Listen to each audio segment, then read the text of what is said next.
करायचं आहे. नमस्कार, मी केवली. माई चॅनलतर्फे एका मोठ्या प्रदर्शनास भेट देणार आहोत. प्रदर्शनाचा विषय पंचमहाभूते असा आहे. पंचमहाभूते म्हणजे काय हे लोकांना माहिती आहे काय? चला तर आपण पाहूया.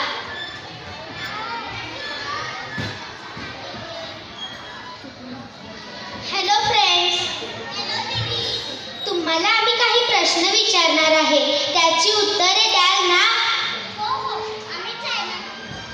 हो, आम्ही चॅनलवर दिसणार ना, मग आम्ही नक्कीच उत्तरे देऊ. मग आज हे तुम्ही प्रदर्शन पाहण्यासाठी आला आहात ना, मग मला सांगा या प्रदर्शनाचा विषय काय आहे बरे?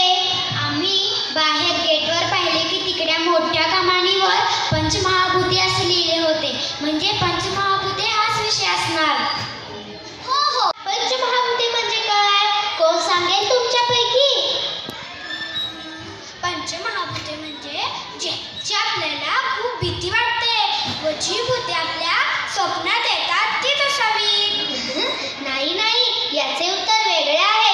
अजून कोण सांगेल तुमच्यापैकी? मला असे वाटते की 5 प्रकारची भूते असावी, म्हणजे झाडावर राहणारी भूते, हडळ, चेटकी, पिशाचर. बघितला मंडळी, पंचमहाभूते म्हणजे आपल्या जगाला दिलेल्या ज्ञानाचा वसा, भारतीय संस्कृतीचा वारसा, आणि आपल्याला याची काहीच माहिती नाही. चला तर जाणून घेऊया. पृथ्वी, पाणी, अग्नी, वायू, आकाश ही 5 पंचमहाभूते. यापैकी प्रथमेत आहे पृथ्वी.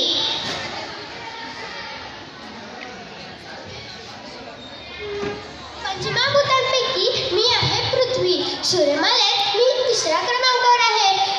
मला सर्वजण निळाग्रह असेही म्हणतात. माझी निर्मिती 457 कोटी वर्षापूर्वी झाली आहे. मला स्वतःभोवती एक प्रदक्षिणा पूर्ण करण्यास 24 तास लागतात, तर सूर्यभोवती एक प्रदक्षिणा पूर्ण करण्यास मला 365 दिवस लागतात. मी स्वतःभोवती व सूर्यभोवती फिरत असल्याने उन्हाळा, पावसाळा आणि हिवाळा हे ऋतुचक्र सुरू असते. हे तुम्हाला माहिती आहे ना? माझ्यामध्ये सर्व सृष्टी राहते.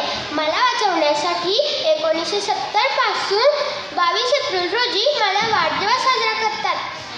याचा उद्देश एका निरोगी वातावरणातून प्रोत्साहित करणे हे आहे. मी तुमची आई आहे हे लक्षात ठेवून तुम्ही माझे संरक्षण कराल याची मला खात्री आहे. जेव्हा मी हिरवीगार असेल तेव्हा सर्व मनुष्यजाती समृद्ध होईल हे लक्षात ठेवा.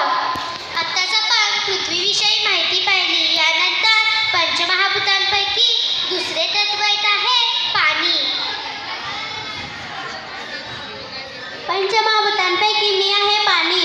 पृथ्वीवर मी समुद्र, नदी, ओढ्यात, तळ्यात आढळते, तर 97% पृथ्वीवर मी समुद्र व दलदलीच्या ठिकाणी आढळते, तर 3% मी समुद्र सोडून माझे इतर ठिकाणी वास्तव्य आहे. पण त्या 3% मधील 0.1 व माझे प्रदूषण तुम्ही किती करत आहात याचा तुम्ही कधी विचार केला आहे का? पिण्यासाठी, शेतीसाठी, कारखान्यात वीज तयार करण्यासाठी तुम्ही माझाच वापर करता. 22 मार्च म्हणजे माझा वाढदिवस म्हणून साजरा करू नका, तर रोजचा दिवस म्हणजे माझा वाढदिवस म्हणून साजरा करा. पावसाळ्यात मी मोठ्या प्रमाणात पृथ्वीवर बरसते.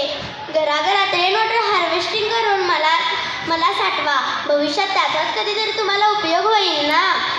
शेवटी जाताना एवढेच सांगेन, माझ्या विना नाही प्राण, माझ्या विना नाही प्राण, माझे तू महत्त्व जाण, माझे तू महत्त्व जाण. आत्ताच आपण पाण्याविषयी माहिती बघितली.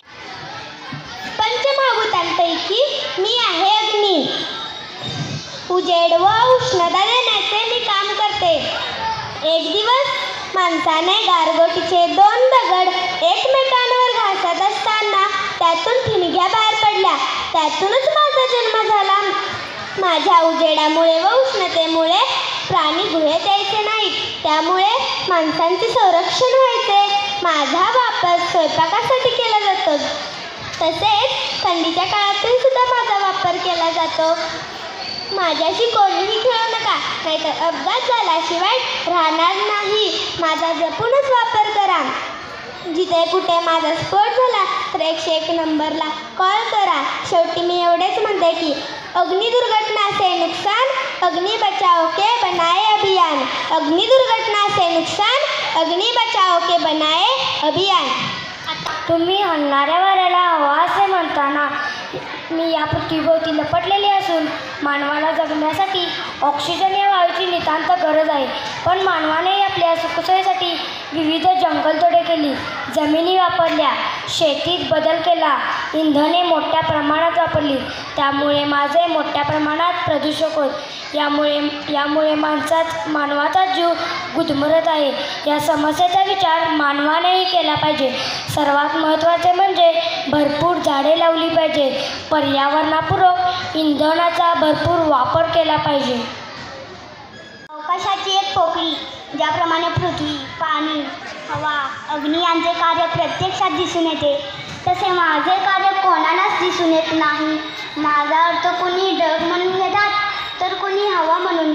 पण प्रत्यक्षात मी एक सूक्ष्म तत्व आहे. मी सर्वत्र बाजूंनी कमी जास्त प्रमाणात व्यापून राहिलो आहे. माझ्यामधूनच इतर 4 तत्वांची निर्मिती असल्यामुळे मी त्यांचा मूळ पाया आहे, ज्यामध्ये सर्व 5 महाभूतांचा व्यवहार चालत आहे.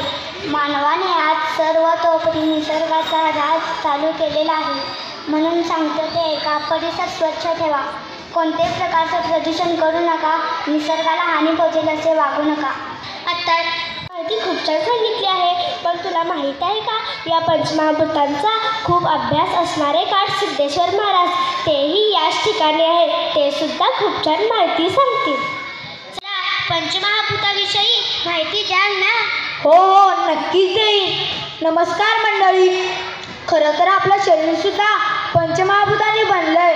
आपल्या शरीराला डोक्यापासून पायापर्यंत बघितलं तुमच्या लक्षात येईल. डोक्याचा मुख्य भाग, कान, नाक, मूग हे आकाश तत्व आहे. त्याच्या खाली छाती, फुफ्फुस हे म्हणजे वायू तत्व. आपले पोट, जेथून आपली पचनक्रिया होते, ते म्हणजे अग्नी तत्व. त्याच्या खाली जिथे आपले मूत्र साठतं, ते म्हणजे जल तत्व. आपले 2 पाय ज्या जमिनीवर रोखून उभे असतो, ते म्हणजे पृथ्वी तत्व. असे आपण या 5 तत्वांनी बनलेले आहोत. त्यामुळे पंचमहा